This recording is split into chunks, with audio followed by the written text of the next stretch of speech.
Well, Tucker Carlson is boiling some more piss with his new original show called The End of Men. No one in Washington seems interested at all in why testosterone levels are dropping. It's a joke to them. No, you can't talk about that. Coming from a Fox News anchor, that is a refreshing and positive celebration of homoeroticism. Why are they all naked? This doesn't make any sense. Okay, this trip into Tuckham's dreamscape is absurd. Some pretty blatant fascist posturing. So if men want to stay male, they must be fascists and also gay. That's what the media tells you. If you care about your health, if you want to stay fit, you must be a right-wing extremist because good people are fat and passive. They claim Tucker's End of Men documentary is, quote, a continuation of his bogus war on masculinity rhetoric. Bogus? Really? If it's so bogus, why are all you shitlibs wetting the bed over it? Blatant fascist posturing. Tucker Carlson exposes his insecurities in The End of Men. The most absurd moment from Tucker Carlson's ball tanning special. So the media tells us there's no war on men. Yet male sperm counts in the West have dropped at least 60% since the 1970s. Men's testosterone levels are decreasing by 1% a year, every year. Author C.S. Lewis warned of a West that one day would be filled with what he called men without chests. And we see that prophecy coming true today. We call them, less poetically, man boobs. They're a physical manifestation of something bigger. The decline of manhood, of virility, of physical health. And masculinity itself is demonized as toxic at every available opportunity. What impact is this demoralization, emasculation campaign having on young men? Seems they made normal masculine behavior so taboo. Huge numbers of men have just accepted a lifetime of inceldom.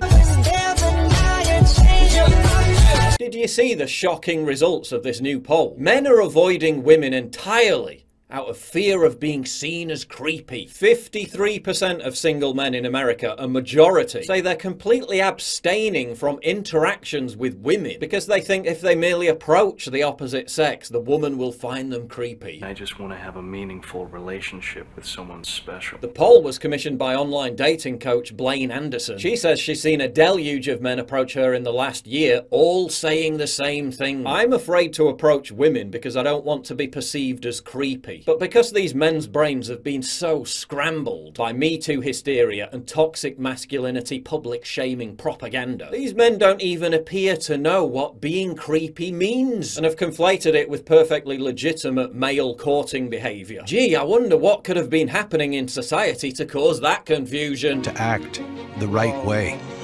Not cool. Not cool. Yeah, there's no war on men, yet the mere existence of male spaces threatens them. Masculinity as a result has retreated into pathetic spaces like the man cave.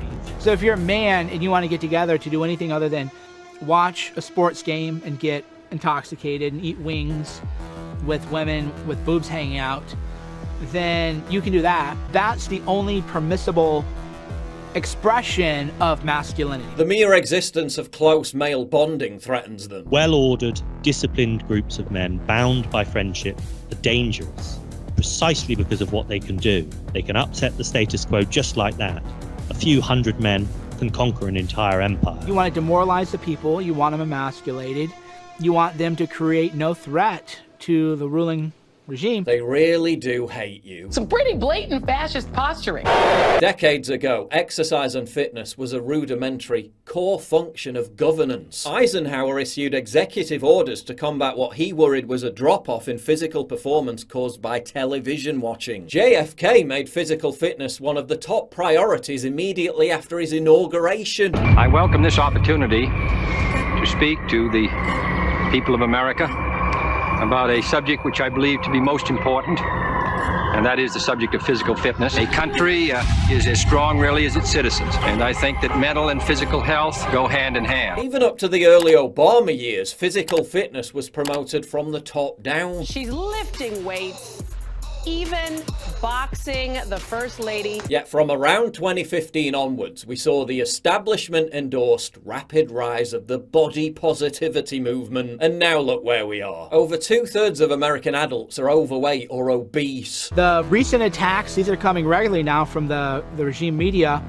is going to the gym as far-right behavior. Physical culture is far-right behavior. They really do hate you. The media wants to put out a perception that being overweight is the new goal when it's actually unhealthy. And for people to promote that. It's demonic. Here's a thought. In the 1960s, hardly anyone was obese, yet they were consuming on average 400 calories per day, more than we do now. Here we are consuming fewer calories with gyms and health food stores on every street corner, yet obesity is killing 2.8 million Americans every year.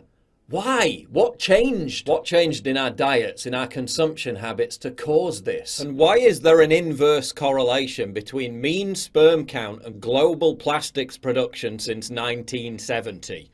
Just another coincidence? And who made the decision to put all this crap in our food supply? Chemical and pharmaceutical companies are poisoning us, but you're not allowed to notice this is happening. This is a chemical warfare on our country. What's wrong with our food is that it's not food and reliant on industrial processes. For many of these compounds, there's clear evidence that some of these chemicals causes problems with reproduction. They really do hate you. Why do they want you to eat the bugs? Why are they constantly normalizing something that we naturally see as repulsive? Hornworms.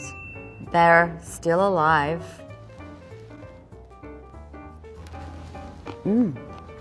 Extraordinary. Why are they specifically targeting children? You've never eaten a cricket before? No? You tried? Wait, which one do you have? It tastes good. This goes way beyond pandering to climate change narratives. We know the usual explanation. Cows produce methane, farming processes produce CO2, bugs are sustainable, eat the bugs to save the planet, blah blah blah. But what else?